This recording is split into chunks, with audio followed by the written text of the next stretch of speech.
Hola, bienvenidos. Estamos en plena Semana Santa, miércoles, anticipando el tiempo en que Jesús será arrestado,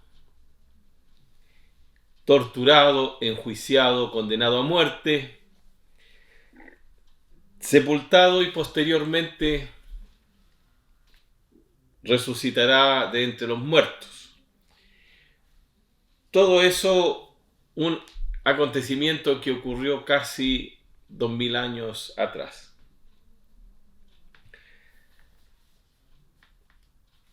El hecho que nos permite a nosotros hoy día tener plena seguridad de nuestra salvación, de nuestra relación con Jesucristo. Esa es la fe evangélica. Son las buenas nuevas que Cristo nos pidió que compartiéramos con todas las personas de todos los tiempos, en todo lugar, alrededor del mundo. Su preocupación última la dejó plasmada en estos mandatos de Mateo y de Hechos. Es que a medida que avanzáramos en el desarrollo de nuestra vocación de ocupar el mundo entero, ¿verdad? Como lo dice el Génesis, nosotros fuéramos haciendo discípulos y enseñándoles a todas las personas a guardar las cosas que Jesús nos había enseñado y a bautizarlos en el nombre del Padre, del Hijo y del Espíritu Santo. Y esa tarea comienza, según el libro de Hechos, desde nuestro propio entorno familiar, nuestra vecindad, y avanza hacia la comunidad más amplia que representa nuestra nación y finalmente el mundo entero hasta lo último de la tierra. Y lo que nosotros llevamos es una buena nueva, una noticia positiva, una noticia de esperanza que cambia la vida de las personas.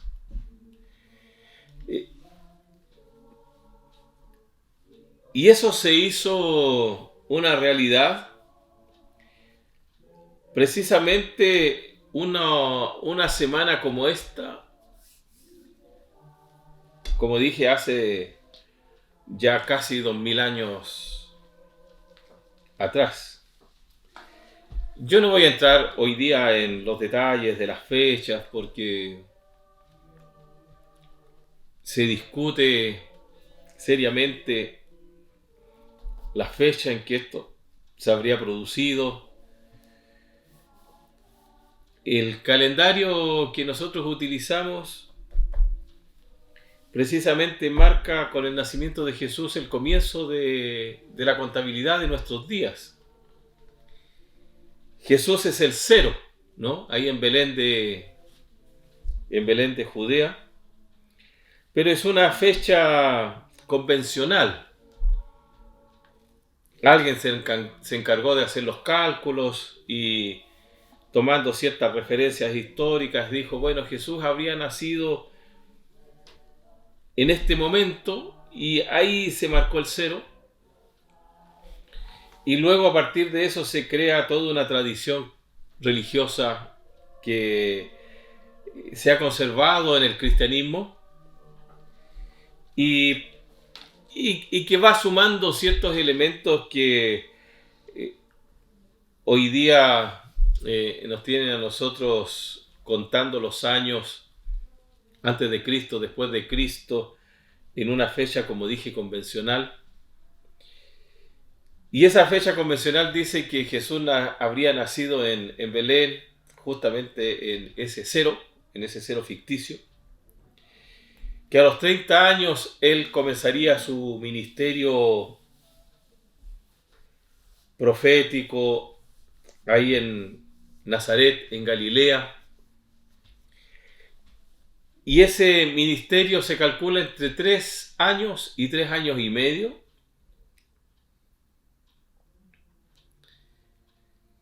Al cabo del cual él sería detenido, enjuiciado, torturado y condenado a muerte, y muerte de cruz. Justamente en la fiesta de la Pascua judía, que es por eso que hace que nuestra Semana Santa sea una fecha que no está fija en nuestro calendario, sino que se desplaza entre marzo y abril de cada año, a veces a fines de abril, principio de abril como ocurre este año, a veces en marzo, en fin, porque eso está determinado por el calendario judío, no por el calendario nuestro.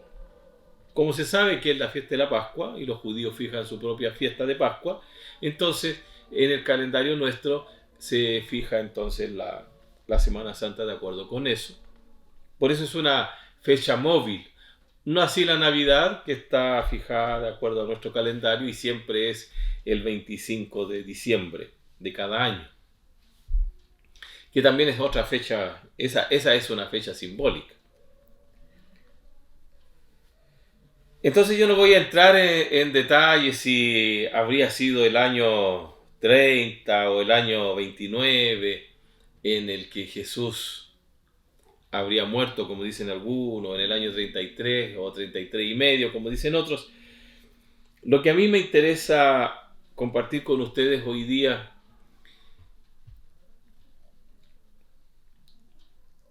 es ver el proceso de esa última semana antes de la detención de Jesús y todo lo que nuestro Señor vivió. Espero poder hacerlo en estos minutos cortos que tenemos el día miércoles en este estudio. Y espero que ustedes puedan seguirme en esta lectura rápida que vamos a hacer de los evangelios. Pero antes vamos a orar. Y antes de orar también reiterarles la invitación para que ustedes se acerquen a nuestro templo este fin de semana. Vamos a estar celebrando las fechas tan importantes para nosotros como cristianos, partiendo el día viernes a las 10 de la mañana con el culto de las 7 palabras, que ya se ha hecho una tradición entre nosotros. Cada Viernes Santo a las 10 de la mañana tenemos este culto que nos recuerda las últimas 7 oraciones de Jesús ya crucificado y su significado para nosotros. Lo recordamos cada Viernes Santo. El día sábado a las 6 de la tarde, café, música y compañerismo, café, música y comunión, un momento especial de música centrado en el tema de la Semana Santa, un espacio para conversar, para compartir junto con nuestra familia y la iglesia. La música cristiana muy apropiada para estos días. Y el día domingo vamos a celebrar la Santa Cena. Claro, algún purista diría, es domingo de resurrección, ¿cómo van a celebrar la Santa Cena ese día y no el jueves, que es cuando Jesús toma la Santa Cena? Bueno, nosotros vamos a ponerla el día domingo porque también es una fiesta, dice nuestra tradición nazarena. Cada vez que nos sentamos a celebrar la cena del Señor, nuestro ritual comienza con la expresión: es una fiesta para los cristianos. Y la resurrección es eso, una fiesta, porque nosotros recordamos que Jesús no quedó ni en la cruz ni en la tumba, Él resucitó, y lo vamos a celebrar con esa fiesta que es la comunión. 10 de la mañana el domingo. Y ahí concluimos nuestra celebración de la Cena del Señor. Esperamos que cada uno de ustedes pueda llegar hasta nuestro templo y participar junto con nosotros. Ahora sí, oramos y luego voy a adentrarme en un rápido vistazo de los días aciagos de lo que podríamos llamar la triste Semana Santa antes de la resurrección. Señor, gracias porque juntos vamos a recorrer rápidamente estos días de Jesús y, Señor, vamos a tomar algunos pasajes que son importantes para nosotros como cristianos y espero, Señor, que esto nos ayude a tener una mejor visión de lo que significa para nosotros este tiempo especial en el calendario cristiano. Gracias por todo, Señor. Ayúdanos a crecer en tu gracia. En el nombre de Jesús. Amén. Vamos a leer en el libro de San Juan, en el capítulo 11, 55 hasta el 12.1, la siguiente lectura, y luego en el mismo 12, el 9 y el 11. Dice así: y la Pascua de los judíos estaba cerca, y muchos subieron de aquella tierra a Jerusalén antes de la Pascua para purificarse. Y buscaban a Jesús y hablaban los unos con los otros, estando en el templo: ¿qué os parece? ¿Que no vendrá a la fiesta? Y los pontífices y los fariseos habían dado mandamiento que si alguien supiese dónde estuviera, lo manifestase para que lo arrestaran. Y Jesús, 6 días antes de la Pascua, vino a Betania, donde estaba Lázaro, que había sido muerto, al cual había resucitado de los muertos. Y ahora 9, 10 y 11. Entonces mucha gente de los judíos entendió que él estaba allí y vinieron no solamente por causa de Jesús, mas también por ver a Lázaro. Consultaron asimismo los príncipes de los sacerdotes de matar también a Lázaro, porque muchos de los judíos iban y creían en Jesús por causa de él. En estos versículos nosotros tenemos lo que el Salvador, nuestro Señor Jesucristo, hizo y dijo el domingo, el lunes y el martes de Semana Santa. Ahí él termina su ministerio público.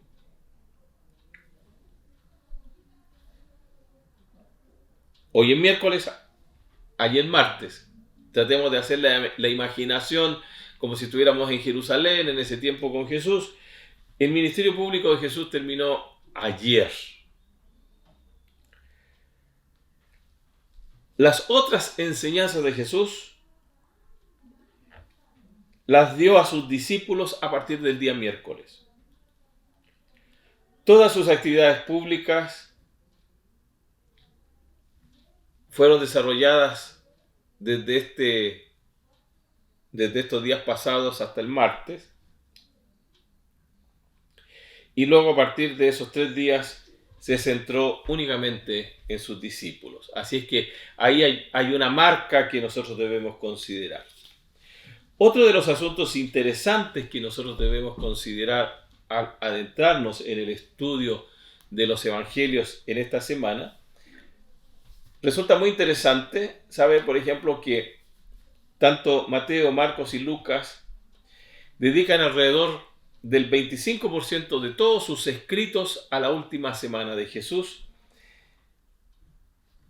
En tanto, Juan dedica alrededor del 60% de todo el Evangelio a escribir, a describir y a relatar vívidamente la última semana de Jesús ahí en Jerusalén.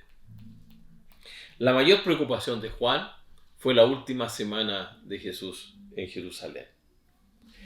Entonces, estos acontecimientos se precipitaron de una manera extraordinaria, de una manera muy rápida, muy veloz. Y nosotros podemos ver que los 4 evangelios coinciden en el relato de lo que nosotros llamamos la entrada triunfal de Jesús a Jerusalén.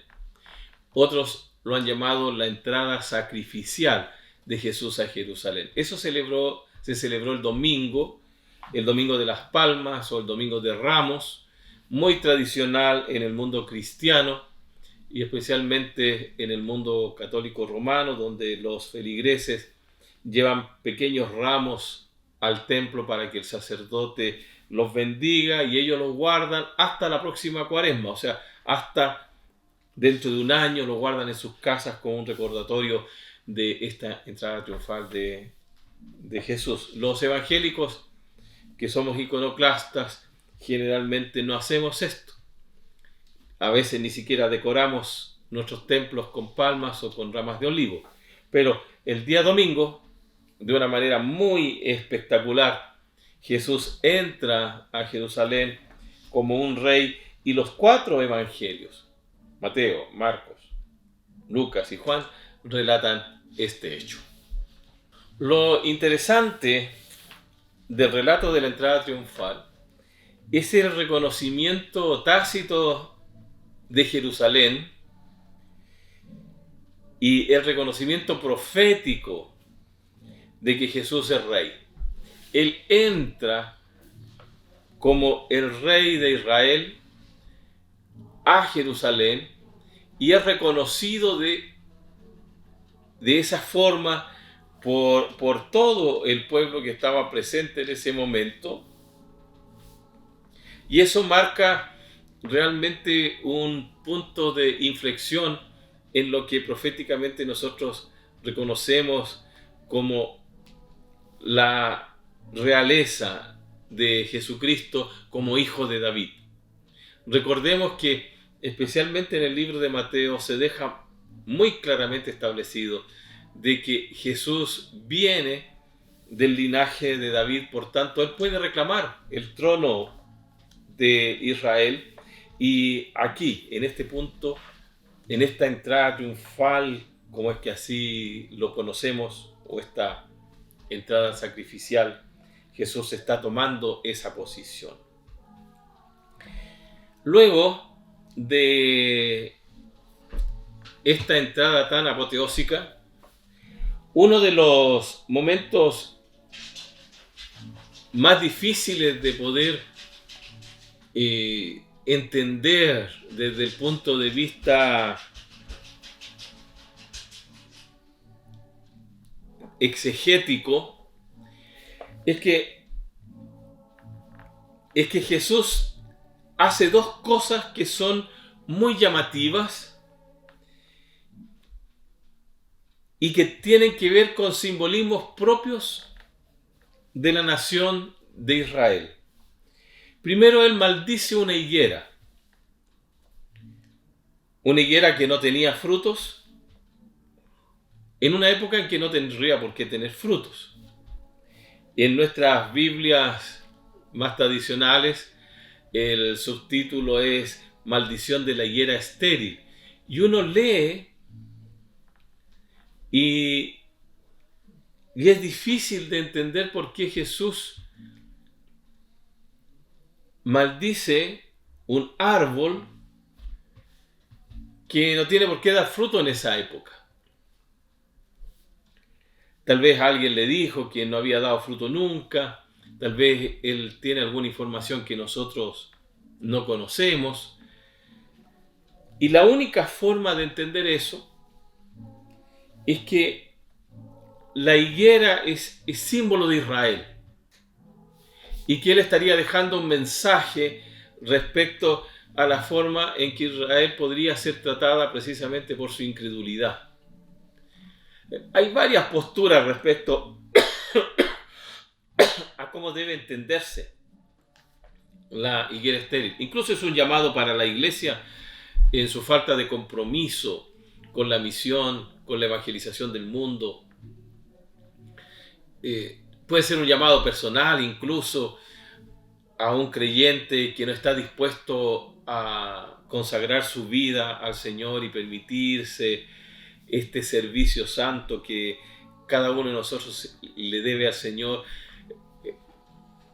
Pero Jesús es muy drástico en ese momento y muchas veces los libros que apuntan en contra de él hablan mucho acerca de la manera en que él se expresa y actúa en contra de un árbol frutal que recibe un fuerte castigo de parte de Jesucristo y de una manera realmente muy llamativa. E inmediatamente luego él se acerca al templo y expresa con lo que nosotros los cristianos llamamos la ira santa de Jesucristo, su molestia, su malestar, porque el templo no está siendo considerado debidamente por una serie de personas amparadas por los sacerdotes y otras personas que son los príncipes de Israel, que se ven beneficiados económicamente por el manejo de estos comerciantes que transformaron, según las palabras de Jesús, el templo en una cueva de ladrones.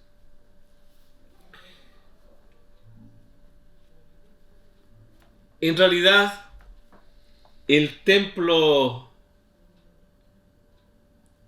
representaba la presencia de Dios, pero Jesús mismo dijo que ya no iba a ser relevante, que la adoración verdadera iba a surgir del corazón de muchas personas que iban a reconocerlo a Él como Señor y que Dios estaba buscando adoradores que le adoraran en espíritu y en verdad.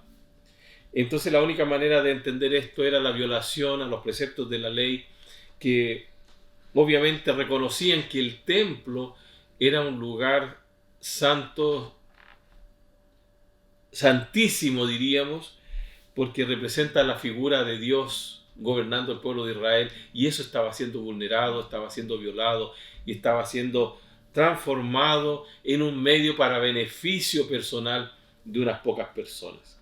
El manejo abusivo de unos pocos para enriquecerse en desmedro de una población que tenía que estar obligada a usar los servicios que ellos ofrecían, porque no existía otro modo de allegarse al templo para ofrecer sacrificio, para ofrecer ofrendas, para sentirse bien con Dios, que era lo que la gente buscaba, y esas personas abusaban. Así que podríamos decir que la ira de Jesucristo se expresaba en contra de ese abuso de la religión que hoy día muchas personas hacen también. ¿Ah?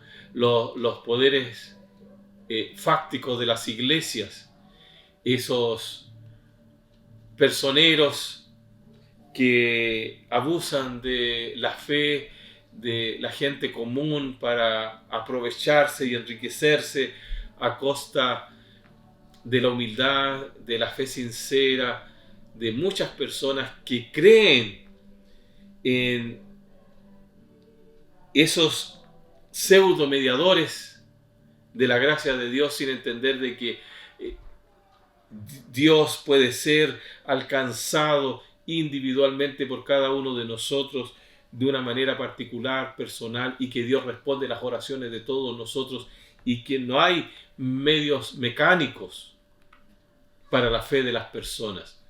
Entonces, este es un llamado de atención para aquellos líderes religiosos que abusan de la buena fe de las personas, que queriendo agradar a Dios no escatiman esfuerzos para lograrlo, que ignoran precisamente que la fe sencilla de un ser humano, que la oración honesta de alguien, Dios la escucha sin necesidad de todos esos mecanismos que los seres humanos inventan para crear puentes artificiales entre el ser humano necesitado y la gracia de Dios que abunda para todos los seres humanos. Pero son dos cosas que permanentemente están en la palestra y que se cuestionan. Y siguiendo así a pasos agigantados durante el desarrollo de estos días, empiezan los enfrentamientos más duros con los líderes religiosos de la época. Se produce la conspiración para asesinar a Jesús y los líderes religiosos del momento empiezan a buscar los puntos vulnerables, empiezan a conspirar para buscar la manera de asesinar a Jesús, de sacarlo de la escena, porque en términos reales, en términos políticos, él estaba siendo un problema, estaba generando una revolución que al Sanedrín no le convenía, porque ellos tenían intereses políticos con los romanos y preferían una paz contratada con el Imperio Romano a una verdadera libertad religiosa y de servicio al Señor que pusiera en orden precisamente la vida de Israel en consonancia con su propio Dios. Preferían someterse al poder político y religioso de Roma, en tanto sus propios intereses estuvieran bien guardados y no hacer verdaderamente el servicio que Dios demandaba de ellos, ¿no? Como luz y sal del mundo.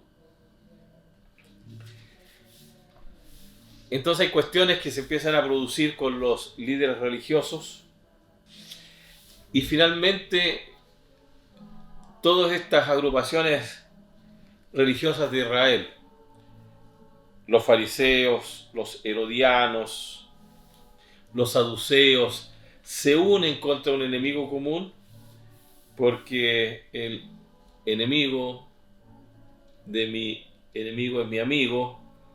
Entonces ellos prefirieron unirse para destruir a Jesús, en tanto su propio bienestar no fuera perjudicado.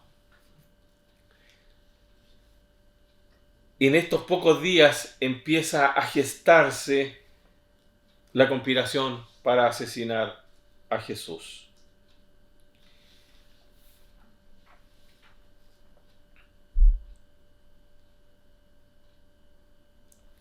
Y el último discurso público de Jesús es una confrontación entre él y los escribas, fariseos, saduceos, y se conoce como los ayes, ¿no? Ahí en Mateo 23, en Marcos 12, en Lucas 20, se relatan este discurso, unos más breves, otros más profundos. Mateo es el que tiene el discurso más largo, donde Jesús directamente y por primera vez de una manera muy confrontacional se enfrenta a todos estos doctores de la ley y los acusa de hipócritas, los acusa de falsos religiosos, de personas que conducen al pueblo de Dios hacia un camino que es equivocado y que están destruyendo precisamente la fe verdadera. Fueron días muy intensos, domingo, lunes, martes. Ya llegaría el miércoles en que él se retira para estar con sus discípulos. El miércoles probablemente él hizo arreglos para la Pascua. El jueves celebraría la Pascua con sus discípulos. Es día viernes en la tradición judía porque los días terminan al atardecer del día anterior. Por tanto, es jueves en tanto había luz de sol, pero la Pascua se celebraba durante la noche, por tanto era día viernes.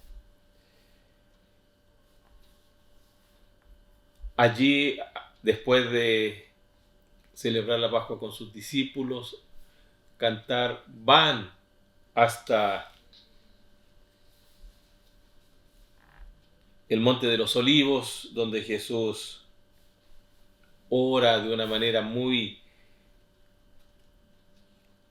terriblemente angustiosa, donde le pide a su Padre evitarle la muerte de la cruz, donde también Juan relata lo que conocemos como la oración pontificia de Juan 17.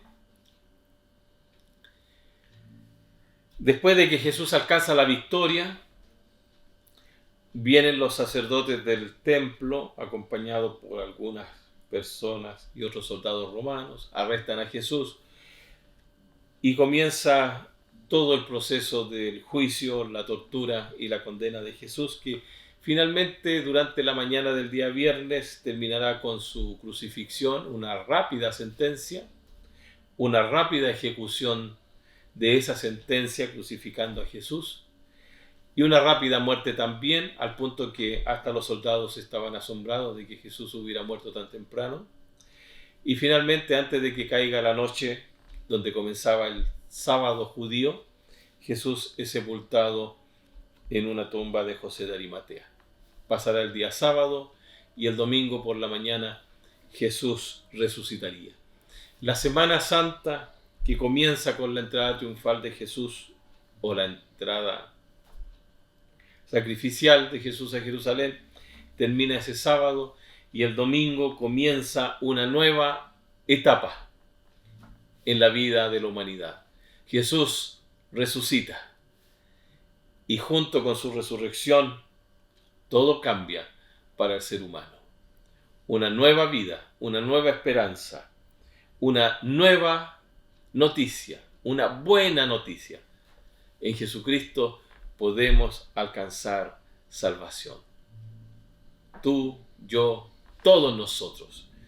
A través de la fe en Jesucristo podemos ser salvos de nuestros pecados, tener una nueva naturaleza, una nueva vida, una vida eterna. Dios te bendiga.